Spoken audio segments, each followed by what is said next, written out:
পরিবারের প্রত্যেকটি পরিবারের প্রতি ফ্যামিলি কার্ড, কৃষি কার্ড সহ আপনারা সকলে জানেন। এই জিনিসগুলো বাস্তবায়িত করার জন্য বিএনপিকে রাষ্ট্র ক্ষমতায় আসতে হবে।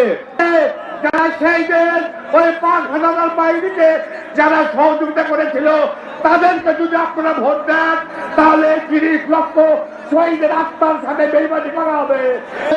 জাতীয়তাবাদী যুবদল বাংলাদেশ, জাতীয়তাবাদী যুবদল বাংলাদেশের যুব সমাজকে নিয়ে তারেক রহমানের নেতৃত্বে আমরা ঐক্যবদ্ধ রয়েছি এবং আগামী 12 তারিখের নির্বাচনে তারেক রহমানের নেতৃত্বে বাংলাদেশ গড়ার তার যে পরিকল্পনা রয়েছে এই পরিকল্পনাকে আমরা বাস্তবায়ন করার জন্য রাজপথে কাজ করব, সবাই কাঁধে কাঁধ মিলিয়ে।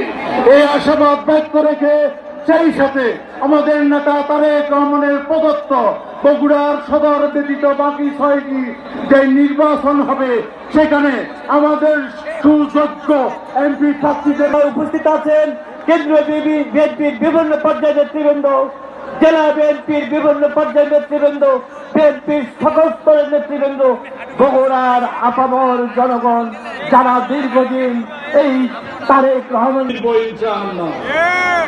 আপনাদের কাছে আমাদের বিনীত অনুরোধ থাকবে যে আপনারা এই অনুষ্ঠানটাকে সুন্দর করতে সর্বোচ্চ সহযোগিতা করবেন।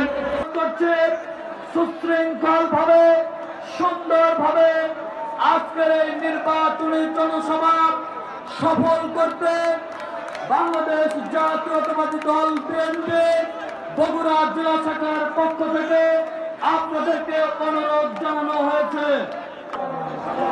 12 নম্বর ওয়ার্ড বিএনপির সহসভাপতি শফিক এবং সহসভাপতি আব্দুর রহিমের নেতৃত্বে বিশাল মিছিল এসেছে।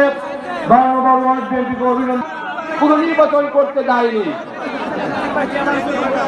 এই নির্বাচনে তারা দিনের ভোট রাতে করেছে। আমাদের বিএনপির অসংখ্য কর্মীরা যে জুলুম খেটেছে, মৃত্যুবরণ করেছে। আজকে আমাদের দেশনায়ক দলের চেয়ারপারসন তারেক রহমান নির্বাচন করছে। আমাদের একটি